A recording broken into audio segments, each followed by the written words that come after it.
This is the Ted Wallachin Podcast.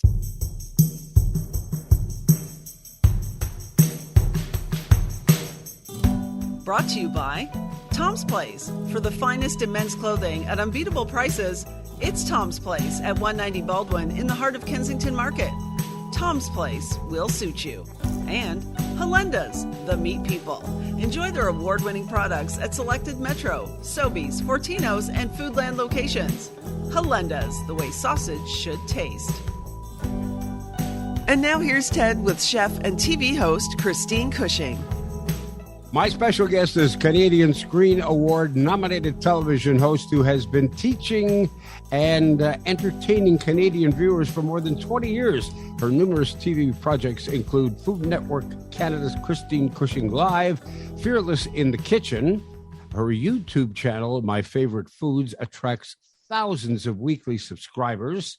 She has her own line of homemade tomato sauces and currently is a chef judge on Food Network Canada's Wall of Chefs. It's my old friend, Christine Cushing. How are you?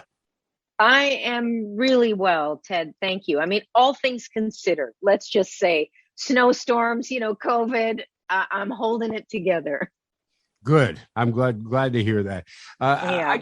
I knew you were born in Athens, in Greece, and you grew up here in Toronto. You graduated from George Brown. That I knew. What I didn't know until I started doing more research is that you graduated, in addition to George Brown, in food and beverage management, top of the class at the Paris-based École de Cuisine La Varenne. Did I pronounce that correctly? Yes, you did. That was very good, Ted. Very good. Impressive. Now, I have been to George Brown College, so I understand what it's like, what the vibe's like there. But paint me a picture of this beautiful school that you attended in Paris. Okay. It is in the heart of the 7th arrondissement, so right close to where Napoleon is buried. Perfect. I'm already freaked out when I get there.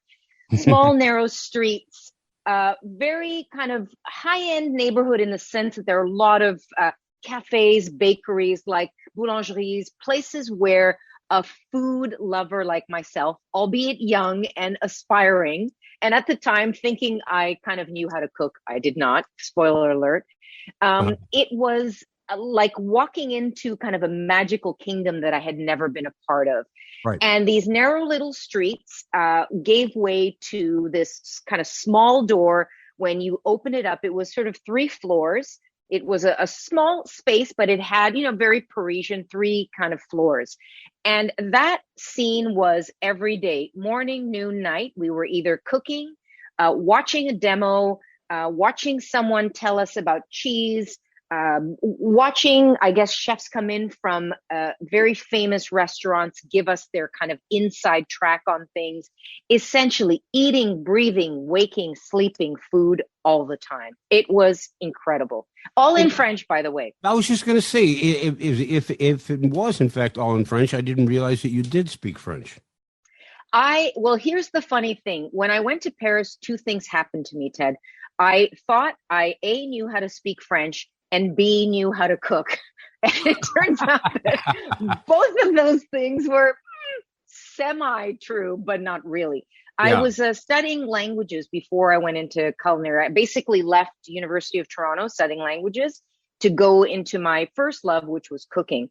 So they had translators in the class, but also because I was kind of fresh on the speaking French and studying, it was great for me because I sort of became a mini translator and helping the other students who didn't understand it. Where did your passion for food first come from? You come from a food-loving family? Was your mom, your grandmother, your dad a cook? My dad, it definitely comes from my dad. I have to say, my dad, I'm pretty much a clone of my dad in terms of that. He was a linguist. He spoke 5 languages. He loved to cook. He almost cooked professionally. So he was always in the kitchen, trashing it, but making incredible things that sometimes he could never duplicate because he was such a renegade. And I have a bit of that sort of embedded in me as well. But I was cooking from the time I could remember. 6, 7, I was in the kitchen doing things. I absolutely loved it. You've worked at some of the great restaurants in Southern Ontario, the Four Seasons Hotel being one of them, Scaramouche another, Yes. and the King's Ranch Health Spa.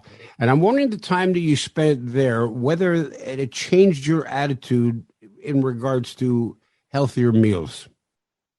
It did. I mean, it's a very interesting time because at that time, the world, what we call healthy eating, or the kind of trend was to be low fat. Everything was low fat at the time. I guess looking at it retrospectively, I realize now that the trends of how to eat healthy and what is the way, in a healthy way to eat constantly changes, and it flips on a dime.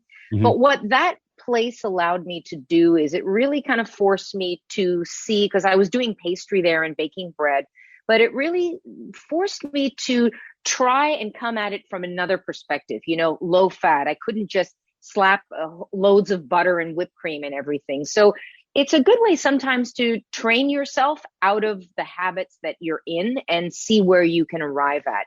It was an incredible place, a place I'll never forget. We had access to unbelievable quality ingredients. We would go out on our lunch hour and deer would literally come up, and be at the Salt Lake. I mean, it sounds like it's crazy, but it was just an incredible place. Yeah. And how did your sojourn into television begin? I always wanted to be in front of people physically, actually inspire them to cook. I realized that teaching for me, once I kind of got out of the kitchen proper in terms of being in a professional kitchen, what happened was I loved teaching people how to cook. I got the bug. It started at King Ranch, actually. The chefs just said to me one day, go out there and you're teaching the class today. I said, what are you talking about? He's like, whoever's doing it's not available. You go out there, show people how to make bread. I'm like, what? So something clicked in me that day, and that's where it started. So then fast forward many, many years, I was doing an event, one of the good food festivals, working for, an appliance company. And after I did my little demo, a guy came up to me and he said, here's my card. I'm a producer, wink, wink. And would you like to, come audition for a cooking class? And I honestly thought he was really making it up. I said, are you for real? Yeah. And really that's how it went. I had no experience whatsoever. I went and did basically an audition, 5 minutes, and that was that. Cool. Yeah, and then it was really cool. I'm speaking to Chef Christine Cushing, who is one of the current chef judges on Food Network Canada's Wall of Chefs, which you can see on the Food Network on Mondays at 10 p.m. Was your first major program on television would have been Christine Cushing Live on the Food Network? There was a show before that called Dish It Out. And the fun thing about Dish It Out, it was on the network that basically before it was the Food Network, it was called Life Network, same, parent company, Alliance Atlantis at the time. And the funny thing about that show was the first basically interactive cooking show. We were really ahead of our time. We had a website you could stream. I mean, albeit, dial up, but you could stream entire episodes. Yeah. And we answered questions online. And because of the name of the show, the actual website was Dish It Out. And because the word in the middle of dish is there, we had to say dish-it-out.com. Yeah. So people who saw me on the street would be like, dish-it-out.com. It used to drive me crazy. So it was a fun story. Yeah. And how did you get into your own line of homemade tomato sauce? And by the way, I've had all of them. The basil is my favorite. I have to say, it's unanimous. People love the basil. Years ago, I often wondered why the products in stores that had chefs' names on them were all from foreigners. They were either Americans or Brits or basically nobody in Canada. And I wanted to enter into that arena because I felt that I had a great product to offer and that it really would reflect our Canadian taste buds and also a face of somebody who kind of exchanges and inspires local people to cook, not somebody from abroad. I just felt that it needed to be done. And I was the first, Canadian to set foot in that arena. Because that's a pretty competitive slice of the market, sauces in general. It's insane, Ted. It's absolutely insane. And when I got into it, there weren't half as many, but now it's just like battling, Muhammad Ali. It literally is. People are in the ring. It's so competitive. Crazy. And where are your sauces available? Are you? I know they're available at Longo's. Are they available? Yep, they're available at Longo's, at Whole Foods. They're available at small independent stores across the the GTA basically. And every time it changes really, where depending on who's wanting to say yes or no. So, but basically Longo's and Whole Foods are the big kind of main stores that they're in. Ted and Christine will continue in a moment. Well, let's head down to Tom's Place, 190 Baldwin in the heart of Kensington Market. Tom Mahalik is there. I mean, I know it's only February. People are going to be planning for weddings right about now, I would think, huh? Teddy, we're getting a lot of phone calls, a lot of requests. And my advice for everybody who's going to do a wedding this year, do it early. Do your shopping early. Do your research early. Start shopping for your wedding suits, your groomsmen suit, the beautiful tuxedos. You got to do it early on. It's never too early to be ready. And right now we're receiving all of our spring beautiful groomsmen suit, spectacular tuxedos. So right now the inventory looks like it's still strong.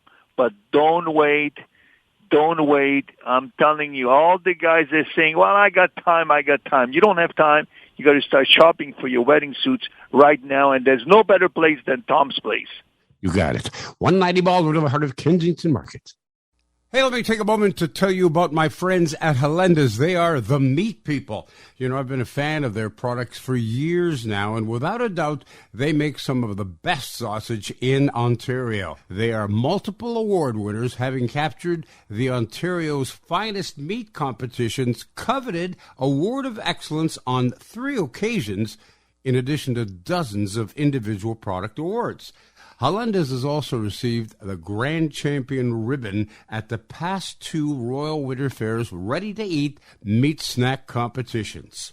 So whether you're preparing a charcuterie board or a full-blown sit-down dinner for your friends or family, you'll find Helenda's award-winning products at fine meat shops throughout the province, now including selected Metro, Sobeys, Fortino's, and Foodland stores, along with their 7 Helenda's locations. Their barbecued kielbasa is my favorite. On a fresh bun with horseradish, it is out of this world. But don't just take my word for it. Judge for yourself. On your barbecue, in your kitchen, or straight from the refrigerator. Helenda's, the way sausage should taste. And now back to Ted and Christine Cushing. This is year 2 for Wall of Chefs. Correct. You have, on any given program, a dozen chefs that make up this wall. And there are 4 competitors, home chefs as they're called, and they compete in home cooks. Yes. Home cooks. How many chefs are there in total over the course of the series? It really depends. It can vary from week to week, depending on who's available. I'm not sure exactly how many, but I would say there have been upwards of 20 in total that I've come across, all told. Mm-hmm. And really, they do an amazing job of picking chefs from across the country. So to really showcase the distinction, because there's such a difference between, let's say, somebody from the Yukon or somebody from Newfoundland to somebody from Ontario, right? Yep. Absolutely. It's really quite fascinating. Do you find yourself amazed at times at all at how well some people cook?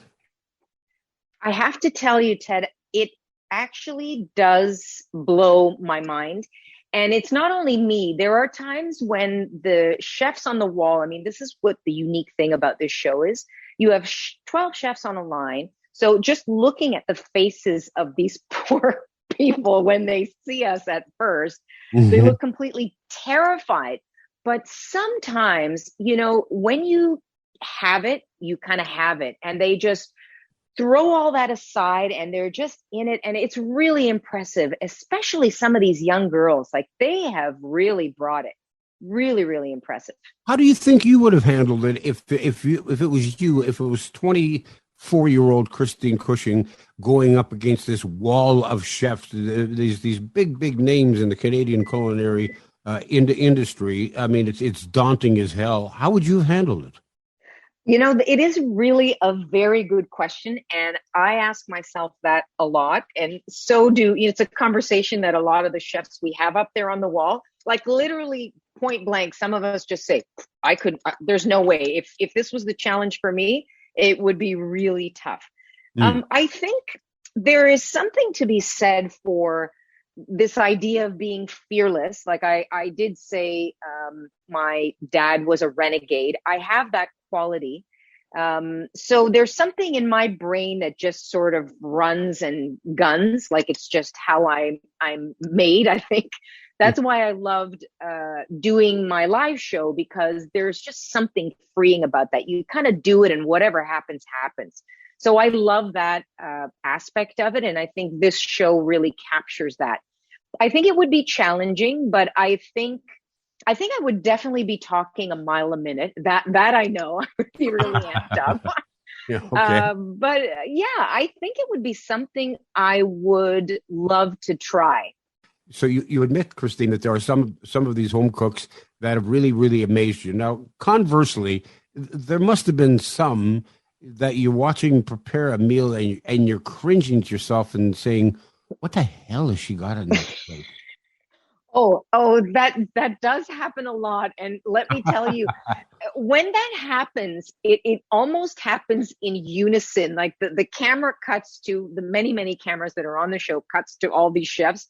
And we seem to have very similar kind of expressions of cringe, disbelief, shock, and horror. Like, we have these real, like, what is going on? Oh no.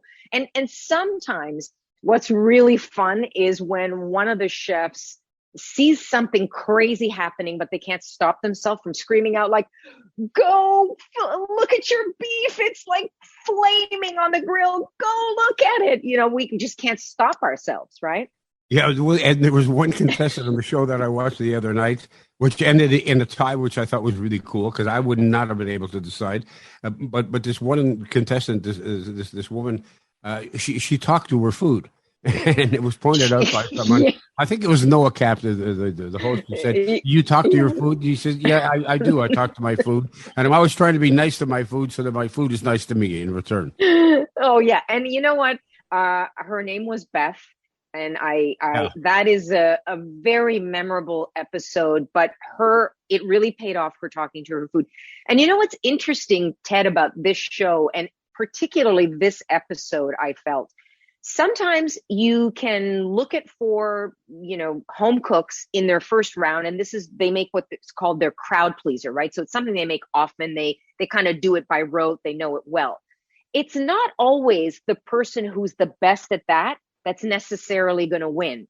And conversely, even if someone maybe missteps a bit on that, they can kind of build through the whole challenge. And when they get to the finale, sometimes they're invincible. And these two women who were head to head in that finale in last night's episode it was emotional. I mean, 12 chefs standing up on that wall. We were all emotional. It's incredible how cooking, especially when it's legit, they were legitimately tapping into this beautiful experience they had in Italy, and it translated for us. It caught us. Do you think that some of these people who compete on these types of reality talent shows, is what they are setting themselves up for disappointment, thinking that, well, if I can do well on this, then I've really, really, really got a career? Or do you think that it's a legitimate stepping stone? Or is it a cross between the two? That's a very good question. I think definitely there's some wannabe kind of culinary rock stars on this show. We have seen it.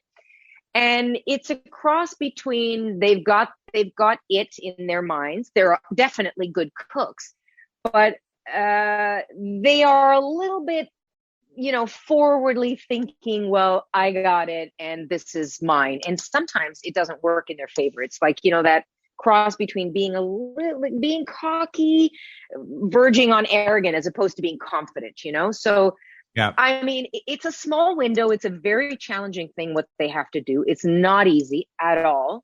And we are throwing things at them left and right. And anything can happen on a day. It's like two teams that come together in one game. Anybody can win sometimes, right? Mm-hmm. But it's tough to kind of win over and over and over again. So to answer your question, I don't think it's a stepping stone, but I think it gives people a sense of empowerment. Like, I impressed 12 chefs. It's not easy to do that. Yeah. No, it's not. It's not. Not at all. Not at all. It's not. I don't even think I've impressed 12 people in my entire life. So, There's still time, right. Ted. There's still time. Come on. Yeah, you're right. There is. Chef Christine Cushing is with me. People should know this as well, that you and I got to know each other through a number of different ways. One of them was the Children's Breakfast Clubs, who do such a terrific job in Southern Ontario, providing nutritious meals for kids, breakfast for kids. When you first got involved with that, did you think that you would hang in as long as you have? I didn't really have any idea of how long. I just felt it was a great organization, and I felt that it's something that needed to be addressed. And obviously for me, kids, food, that whole idea, it came together perfectly for me.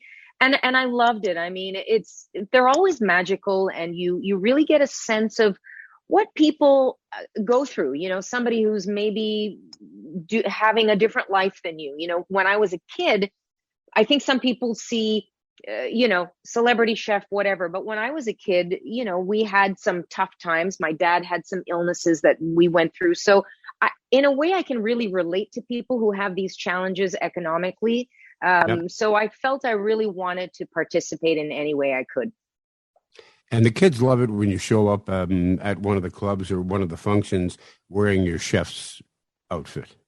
Oh, for sure. For sure. And I think somehow the chef has that, a little bit of rock star quality now that they feel, they do feel like it's something special. So it's fantastic.